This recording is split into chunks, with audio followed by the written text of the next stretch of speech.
이번에는 구강 문제로 좀 넘어가 볼까 해요. 원장님, 저도 이제 학창 시절 때 정말 너무 열심히 공부를 해서 스트레스를 받았는지 안 믿으시는 표정이시네요. 아니요, 굉장히 믿고 있습니다. 네, 스트레스로 인해서 이제 턱 관절 쪽에 조금 통증이 나타난 적이 있었거든요. 그래서 이게 좀 입도 잘 벌어지기 힘드니까 오래 고생했던 기억이 있는데 턱 관절을 치과에서도 이제 치료를 받을 수 있다라고 하더라고요. 네, 그렇죠. 원래 턱 관절은 이제 씹는 거랑 굉장히 연관이 많기 때문에 치과에서 많이 치료하고 있는데요. 뭐 저도 완전히 턱 관절 환자를 많이 보고 있습니다. 그런데 요새 최근에는요, 고3 학생들, 요새 또 코로나 때문에 사실 고3 학생들이 좀 스트레스 많이 받은 것 같아요. 그렇고 또 컴퓨터 프로그래밍 이런 분들의 수가 좀 증가하고 있는 것 같아요. 네, 맞습니다. 정말 뭐 턱관절 문제로 이제 고통받는 우리 시청자 여러분들을 위해서 주제를 준비를 해봤고요. 턱관절을 유발하는 원인부터 뭐 치료법, 생활관리법까지 이제 한 번에 모아서 저희가 확인을 해보도록 하겠습니다. 자, 우선 정유미 박사님, 우리 턱관절은 정확히 어디에서 어떤 통증이 발생을 하는 건가요? 네, 우선적으로 턱관절 장애에 대해서 정의를 해본다라고 하면 턱관절이 있는 부분에 어떤 뭐 구강 악습관으로 인해서 이런 장애가 생기는 경우를 턱관절 장애라고 부르는데요. 우리가 뼈랑 뼈 사이는 무조건 이렇게 관절로 연결이 되어 있긴 합니다. 그런데 우리가 보통 얘기하는 위턱과 아래턱이 만나는 이 부분도 관절로 연결이 되어 있는데 이 부분을 특별하게 턱 관절이라고 부릅니다. 저희가 이게 준비된 이미지를 보시게 되면 위턱과 아래턱이 만나는 부분에 공간이 있게 되는데 저렇게 하늘 색깔로 보이는 부분이 바로 관절 원판이라고 부르는 디스크 조직, 즉 턱관절 부분이라고 불리는 부분이 됩니다. 이 부분에 어떤 통증이라든지 어떤 문제가 생겼을 때를 특별히 턱관절 장애라고 부르는데요. 위치를 정확하게 파악하기 위해서 두 손가락을 펴서 이렇게 입을 살짝 벌리면서 움직여 보면 움직이는 구조물이 있습니다. 이 부분이 턱관절이라고 보시면 됩니다. 아, 그렇군요. 그러면 이 부분에 이제 문제가 있으면 저희가 턱관절에 문제가 있다라고 얘기하는데요. 그럼 이렇게 턱관절이 나빠지는데 굉장히 여러 가지 원인이 있을 것 같아요. 그럼 그런 원인들에 대해서 한번 소개해 주시겠어요? 네, 실제로 이렇게 턱관절 같은 경우에는 우리가 턱을 쓸 때 밥을 먹는다든지 말을 할 때, 심지어는 침을 삼킬 때조차도 턱을 쓰게 되는데 이 외에 다른 경우에도 턱을 계속해서 쓰게 된다라고 하면 턱에 문제가 생길 수가 있습니다. 그래서 여러 가지 원인이 있긴 한데요. 이제 실제로 뭐 구강 악습관이라고 불리는 수면 장애 중에서 이갈이라든지 이 약물기 이런 것들이 문제가 될 수가 있고요. 그리고 식습관이라든지 아니면 뭐 여러 가지 딱딱한 음식을 먹는다든지 한쪽으로 자는 습관 이런 생활 습관도 될 수가 있고요. 그 외에 뭐 부종교합이 있는 경우 그리고 잘못된 보철물이나 치아의 상실이 있는 경우에도 턱관절이 올 수가 있습니다. 그리고 직업적 특색으로 뭐 빅나리 아나운서처럼 말을 많이 하는 아나운서라든지 아니면 선생님들도 이런 턱관절 장애가 좀 많이 오는 편이고요. 턱을 많이 쓰기 때문에 그리고 이제 뭐 스트레스, 교통사고, 외상 이런 것들 공부하는 학생들 전부 다 올 수가 있고요. 그리고 또 우리가 좀 불안하거나 긴장하면 이를 악물게 되잖아요. 이런 경우에도 턱관절 장애가 올 수가 있는데 날씨가 추워지는 가을, 겨울로 넘어갈수록 환자가 증가하는 추세에 있다라고 보시면 됩니다. 실제로 이렇게 일어나는 이유 중에 하나는 우리가 턱관절 장애와 관련 있는 4대 저작근을 보시면 되는데요. 치과에서 굉장히 중요한 저작근이긴 합니다. 이 이제 씹을 때 쓰는 근육 4가지가 있는데요. 이제 아래쪽에 있는 교근이라고 불리는 부분과 그리고 이마 쪽 옆쪽에 있는 측두근 그리고 뭐 익돌근이라고 해서 날개근 안쪽 바깥쪽으로 나눌 수가 있는데 이곳을 너무 많이 쓰면서 근육이 뭉치는 증세가 있거나 아니면 관절 자체에 문제가 있는 경우 또는 이제 주변의 인대가 늘어나거나 줄어들면서 아픈 통증을 일으키는 경우가 모두 원인이 될 수가 있습니다. 네, 턱관절 장애를 유발할 수 있는 원인. 생각해보니까 학창시절에 공부도 열심히 했고 그때도 말이 많았던 것 같아요. 이런 뭐 직업적인 특색, 말을 많이 하는 것도 영향을 줄 수 있다고 하니까 좀 새롭고 놀라운데 박사님, 그렇다면 우리가 치과를 내원하게 된다면 뭐 엑스레이를 통해서 정확하게 진단을 받는 건가요? 네, 맞습니다. 사실 치과 질환은 모든 것이 다 뼈에 연결이 되어 있기 때문에 겉으로 볼 수 있는 질환이 이렇게 많지는 않습니다. 아까 제가 뭐 손으로 할 수 있는 방법도 설명드리긴 했지만 일단 치과에서는 조금 더 객관적인 방법으로 판단을 해야 하기 때문에 여러 가지 엑스레이를 촬영하게 되는데 그중에서도 턱관절에 특화된 또 다른 턱관절 시리즈 엑스레이가 있어요. 그래서 입을 벌렸다 다물었다 하면서 관절의 위치라든지 이동 방향 같은 걸 보게 되는데 이제 준비된 이미지에서 보시면 오른쪽에 보이는 화면이 이제 거꾸로 보이기 때문에 좌측 과두예요. 근데 이 부분이 모양적인 변형도 있기도 하고요. 실제로 이 외에도 이제 전체적으로 앞으로 내밀었을 때 너무 많이 이동을 하면서 이런 부분에서 턱관절이 당겨지는 통증이 느껴지는 그런 부분이 나타날 수 있습니다. 이런 걸 보게 되면 치과 의사는 이분은 반드시 이제 턱관절 장애가 있거나 통증이 있겠구나라고 진단하게 됩니다. 아, 네. 근데 그 정용희 박사님 같은 경우 워낙에 많이 하시니까 이제 금방 가면 이렇게 이거 문제가 있구나라고 알 수 있는데요. 네. 저희가 이렇게 보면 좀 불편은 한데 이게 과연 내가 병원에 가야 되는지 말아야 되는지 스스로 네. 어떻게 진단하는 방법은 없을까요? 그런데 이제 제가 대부분은 환자분들이 본인들이 진단을 하고 오긴 하세요. 뭐 네. 소리가 난다든지 네. 아니 여러 가지가 있긴 한데 사실 손가락 2개면 알 수가 있어요. 2개요? 예. 여러 가지 방법이 있는데 쉬운 방법은 아까 저희가 설명드린 것처럼 네. 이렇게 2개를 만지고 턱 네. 앞쪽에 귀 앞쪽 부분에서 입을 벌렸다 다물었다 하면 소리가 나거나 움직이는 느낌이 일정하지 않은 쪽이 있어요. 그래서 이런 쪽을 한다든지 또 치과 의사들도 자주 쓰는 방법인데 치과 의사는 주로 4번째 손가락을 쓰긴 하지만 그 네네. 엄지를 이용해서 귀 속에 넣어서 또 입을 벌렸다 다물었다 하면 한쪽 부분이 뭔가 안 좋은 쪽 부분이 많이 움직이거나 소리가 나게 돼 있습니다. 네. 그리고 이제 조금 더 적극적인 방법으로 손을 입 안쪽에 넣어서 턱의 내면을 잡아보는 방법이 있어요. 마찬가지로 입을 벌렸다 다물었다 하게 되면 이상한 느낌이 나는 쪽이 있어요. 양쪽 중에.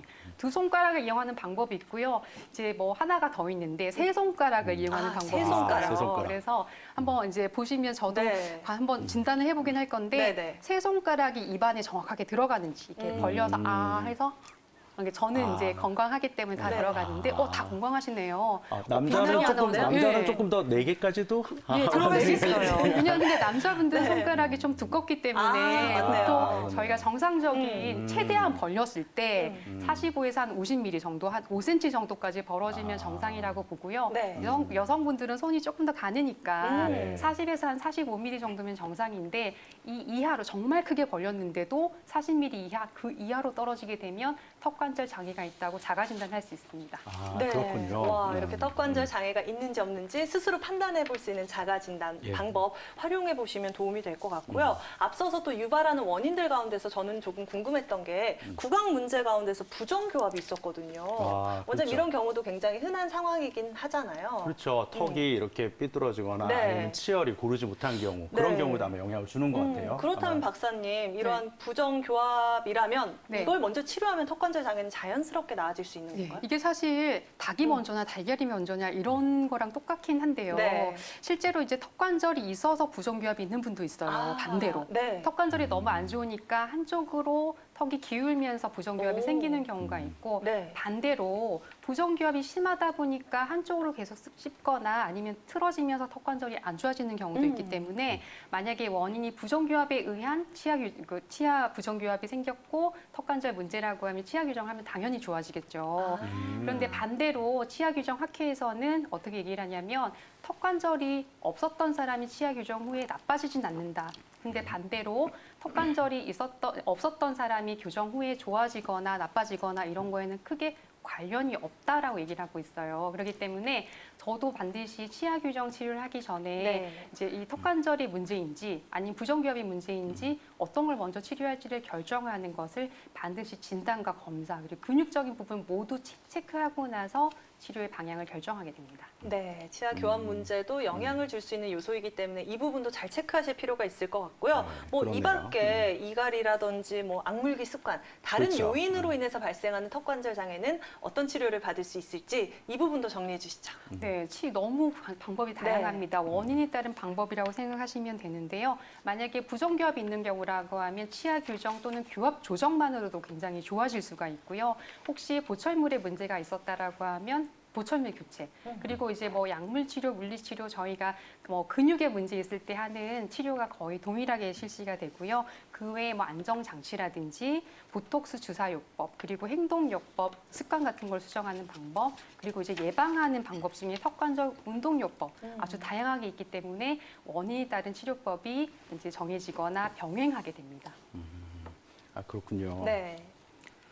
근데 아까 이제 잠자면서 자신도 모르게 이를 꽉 물거나 아니면 이갈이 습관이 있는다고 네. 그랬는데요. 그럼 이런 경우에도 이제 아까 얘기하신 대로 행동을 인지하기 위해서 이런 교정 장치와 같은 그런 장치를 이용해서 치료한다고 말씀을 주셨는데 네. 그거에 관해서 다시 한번 좀 소개를 해주시겠어요? 네, 저희가 이제 보통 구강에서 많이 사용하는 턱관절 안정 장치 또는 이갈이 장치 많이 들어보셨을 거예요. 네. 이런 장치 같은 경우에는 잘 때 끼거나 평소에 이제 끼게 되는 장치인데 이 장치의 역할은 우선은 이제 보통 저희가 안정기에 있을 때 입을 살짝 다물고 있다라고 생각을 하면 네. 한 2, 3mm 정도 벌어졌을 때가 안정기의 정상적인 턱관절의 위치예요. 그런데 이제 가만히 있을 때 이를 악물고 있다라고 하면 계속 이걸 물고 있는 상태가 되기 때문에 안정기에 있는 한 2, 3mm 정도를 띄워주는 구강 안정장치, 턱관절 안정장치가 쓰이게 되는데요. 이 장치는 이런 식으로 보통 정상적이라고 하면 네. 정상적인 경우는 핑크색을 한번 보시게 되면 관절의 위치가 이렇게 핑크를 서로 만나는 정상적인 위치로 이렇게 보게 됩니다. 네네. 저희가 입을 벌렸다 다물었다 하게 되면 약간 앞쪽으로 활주 운동을 하면서 들어갔다가 정확한 위치에 들어오게 되는데요. 이거가 이제 문제가 생겨서 아래턱이 약간 후방으로 위치를 하는 경우라고 하면 이렇게 관절 위치가 좋지 않은 위치로 이동을 하게 되는데요. 여기다가 구강 스플린트라고 불리는 교합 안정 장치를 하게 되면 정상 위치로 오게 됩니다. 이 치료를 한 3에서 6개월 정도 하게 되면 어느새 이제 정상적인 위치로 다시 돌아오게 돼서 이렇게 안정된 장치로 오게 하는 장치라고 습관 교정 장치라고 생각하시면 되세요. 네. 아. 뭐 이갈이라든지 네. 이를 악무는 이 습관에서 지금 관련된 치료를 받을 수 있다라는 거죠, 원장님. 그렇죠. 그러면 이제 그로 인해 발생할 수 있는 근육적인 문제에서는 또 어떤 치료가 동반이 되어야 하는지 궁금하거든요. 네, 치과에서 이제 근육 치료를 하는 네. 아주 쉬운 방법 중에 하나가 바로 보톡스 치료요법인데요. 이게 뭐 미용 목적으로 하는 경우도 있다고 보실 수 있지만 네. 치과에서는 치료 목적이라든지 동통을 해결하기 위한 방법으로 하게 되는데요. 준비된 이미지를 보시면 제가 아까 4대 저작근 중에서 씻기 근육 중에 교근이라고 하는 턱 옆에 있는 부분에 보톡스를 해서 뭉침이 있으면 이게 턱 근육 통증을 없애준다든지 아니면 턱이 좀 뭉쳐 있어서 약간 각이 져 있는 부분을 교정해주기도 하고요. 네. 그리고 이갈이가 심하거나 편두통이 있는 경우라고 하면 축두근 쪽에 보톡스를 해서 이런 치기 효과를 나타낼 수도 있습니다. 다음 이미지를 보시게 되면요. 보톡스를 하시고 나서 교근 쪽에 있을 경우에 안면 비대칭이 줄어들거나 이런 부분들도 나타났던 거를 볼 수가 있습니다. 통증은 당연히 줄어들었고요. 네. 지금 보면은 얼굴도 굉장히 갸름해졌네요. 네, 맞습니다. 굉장히 어떤 턱에 불편한 것도 치료를 하고 네. 또 얼굴이 갸름해지면서 어떤 미용적 효과도 좀 있을 것 같아요. 그래서 일석이조로 굉장히 효과가 있을 것 같네요. 네, 정확한 치료는 이제 병원 방문하셔서 이제 전문의의 진단과 처방 후에 치료를 받으시는 게 중요할 것 같고요. 네, 그렇습니다. 자, 저희 생방송으로 함께하고 있습니다. 우선은 뭐 집중력을 떨어뜨리는 나쁜 수면 습관 첫 번째 주제를 확인해 봤다면 예, 예. 이번에는 두 번째 주제도 만나봐야겠죠. 예, 그래, 두 번째 거 만나야죠. 원장님, 우리 보통 인체의 중심은 척추라고 하잖아요. 예, 그럼 그렇죠. 얼굴의 중심은 코겠죠. 예, 예, 그렇죠. 보통 이 코가 자세히 보면 좀 휘어져 있는 경우도 있고 바로 서 있지 않는 경우도 있는데 우리 원장님은 괜찮으시네요. 갑자기 그 질문을 받고 제가 좀 확인하게 왼쪽으로 되죠. 휜가? 네. 이런 생각을 하게 되는데요. 네. 사실 이렇게 코가 휘어 있으면 저희가 숨을 쉬기가 좀 네, 어렵다든가 맞아요. 아니면 비염이 있다든가 또 축농증이 있다든가 네. 뭐 이런 것들이 많이 생길 수 있다고 알고 있는데요. 그렇죠. 정선 교수님, 사실은 어떤가요?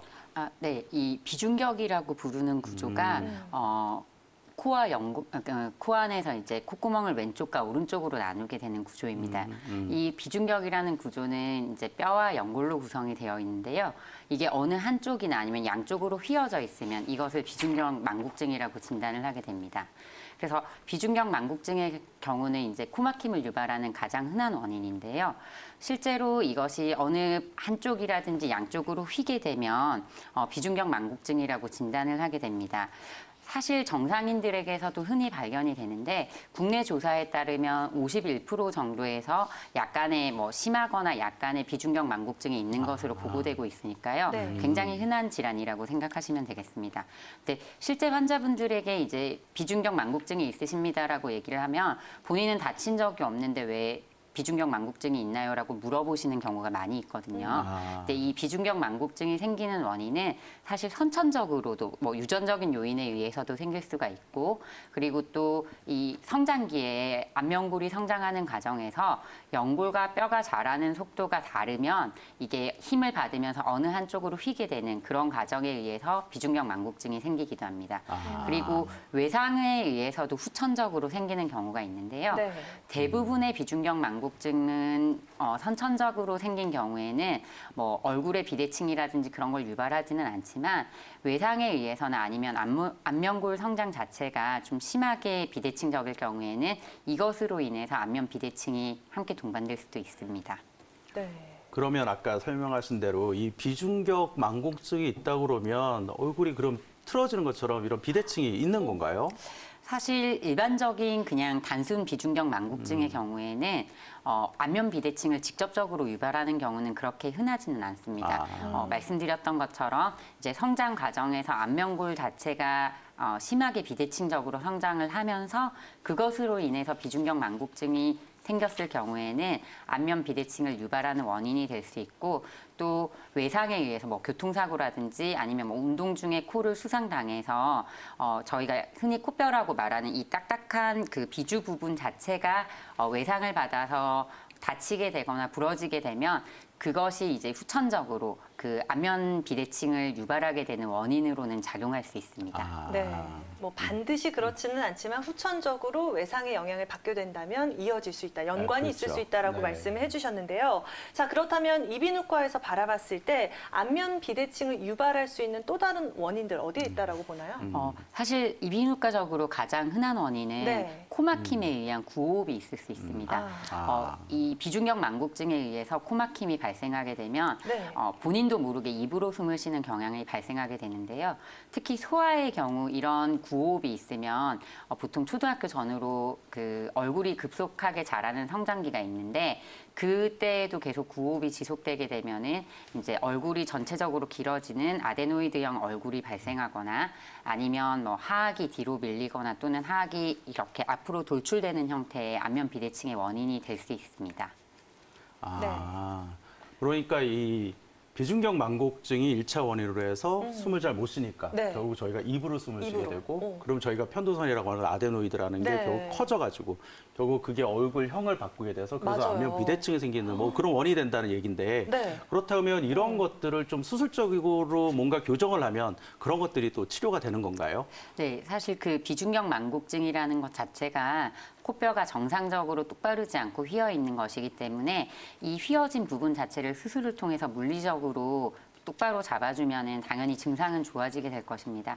그런데 뭐 비중격 만곡증이 있다고 해서 무조건적으로 수술을 하는 것은 아니고요. 말씀드린 것처럼 뭐 코막힘의 원인이 되거나 환자분이 약물에 조절되지 않는 코막힘이 있을 경우에는 수술을 받게 되면은 훨씬 더 편하게 증상이 조절될 수가 있습니다.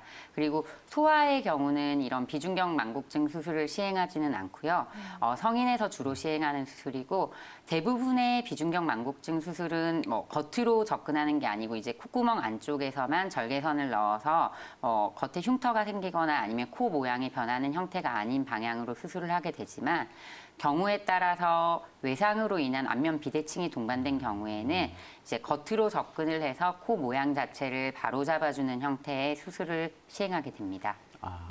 뭐 무조건적으로 수술을 시행하는 게 아니라 우선은 뭐 코 세척이라든지 약물 치료를 해보고 안 될 경우에 수술을 받을 수 있다. 가장 마지막 방법, 백화점의 방법은요. 참고해 보시기 바라겠고요. 자, 이번에는 치과 치료로 안면 비대칭을 어떻게 해결할 수 있는지 체크를 해봐야겠죠. 자, 박사님도 안면 비대칭 환자분들 많이 만나보셨죠? 그렇죠. 어떠셨나요? 사실 치아 교정을 하려고 하면 제일 먼저 보는 게 사실 치아라고 생각할 수가 있지만 저희는 사진을 찍어서 얼굴에 비대칭이 있는지 골격 먼저 분석을 하게 됩니다. 그럼 딱 보이겠네요. 그러니까 보통은 엑스레이를 찍으면 거의 대부분 나오긴 하는데요. 사진을 찍어도 우리가 보통 얼굴의 중심은 코라고 이비인후과에서 얘기를 하긴 하지만 저희는 얼굴의 완성은 결국 치아라고 생각을 합니다. 만약 치아가 자신이 있으면 활짝 웃을 수 있고 이런 부분이 있기 때문에 웃었을 때 치아의 윗니와 아랫니가 정확하게 만나는지, 그리고 코에서부터 긋는 선을 해서 위턱 머리 쪽과 그리고 아래턱을 걷는 선이 일치하는지, 그리고 좌우가 대칭인지 아닌지 다양한 각도에서 사진을 찍으면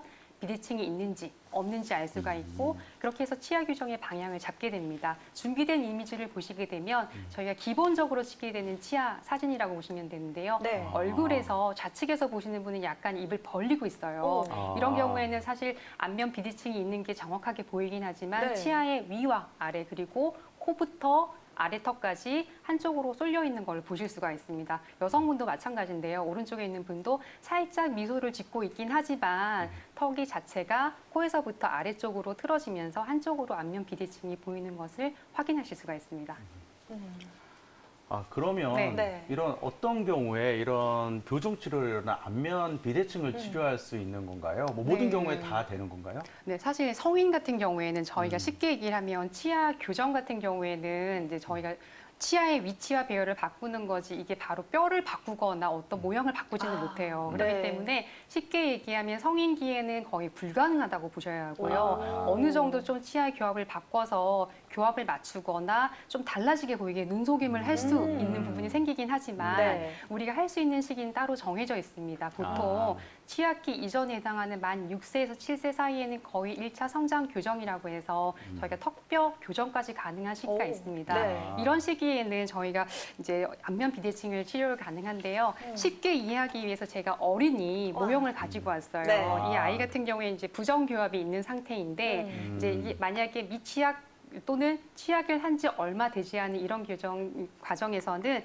치아 교합을 바로 잡음으로써 옆모습도 바뀔 수가 있고요. 그리고 앞모습도 이렇게 턱뼈까지 바로 잡을 수 있는 시기가 있기 때문에 바로 소아 교정, 1차 성장 교정 시기에는 교합을 바로 잡을 수 있는 이제 기회가 옵니다. 하지만 이 시기를 지나서 네. 조금 더 어른 이게 성장 포괄적 교정이라고 불리는 2차 성장 교정 이후에는 잡을 수 있는 향계량이 조금 줄어들게 되면서 이런 경우에는 얼굴뼈 교정까지는 힘들고 혹시 치아 교합을 잘 바로 잡았을 때 근육과 이런 것들이 바르게 되면서 안면 비대칭을 어느 정도 개선할 수 있는 것이 완벽하게 개선하려고 하면 성인기 이후에 악교정 수술을 통해서 뼈를 다듬어야만 가능한 부분이라고 생각하시면 됩니다.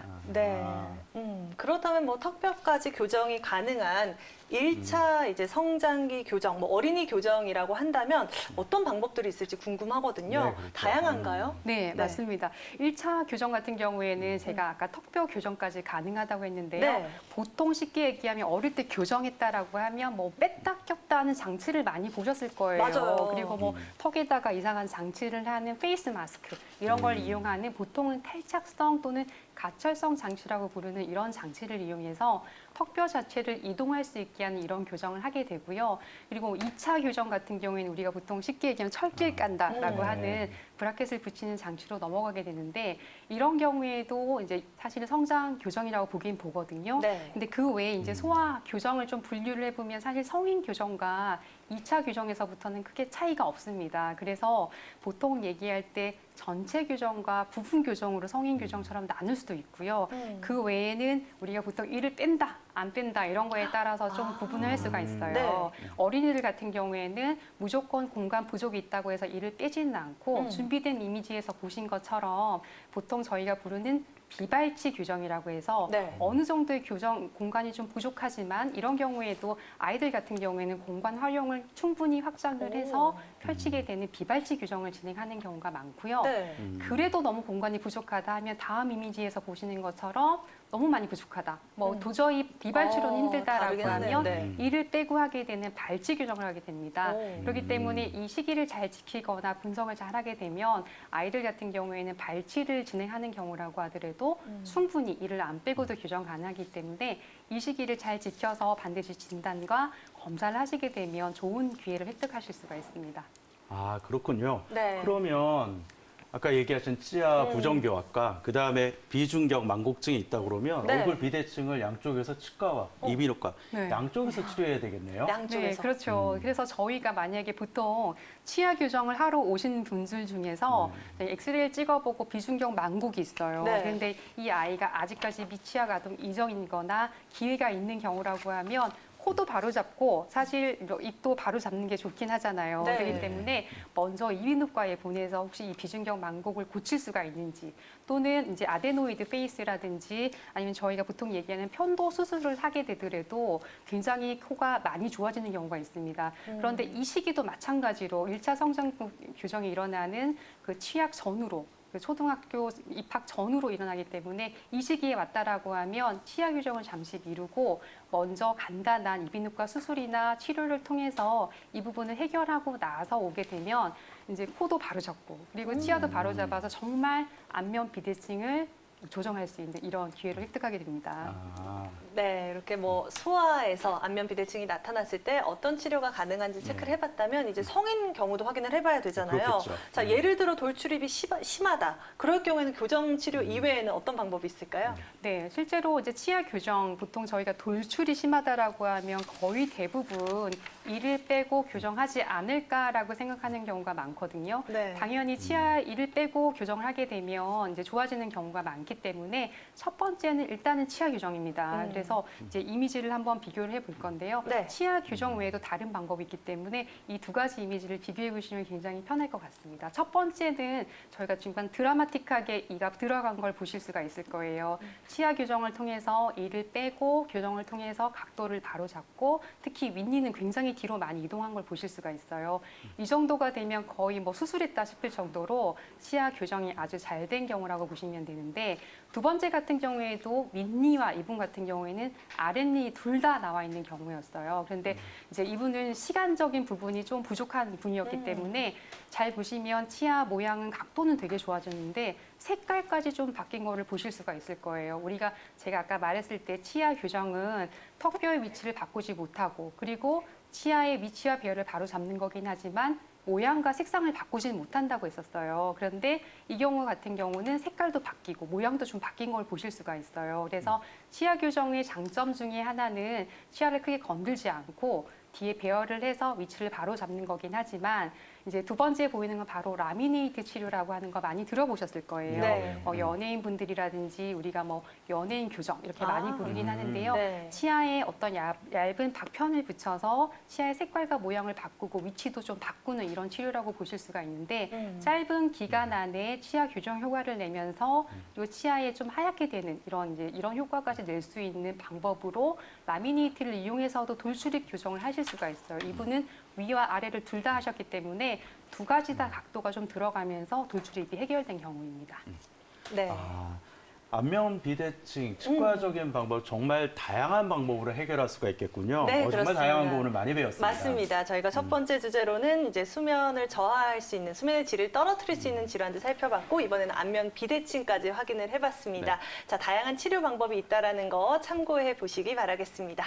자, 이렇게 저희 건강 스페셜 오늘 준비한 소식은 여기까지입니다. 네. 저희는 다음 주 이 시간에 더욱더 알찬 주제로 인사드리겠습니다. 함께해 주신 여러분 고맙습니다. 감사합니다.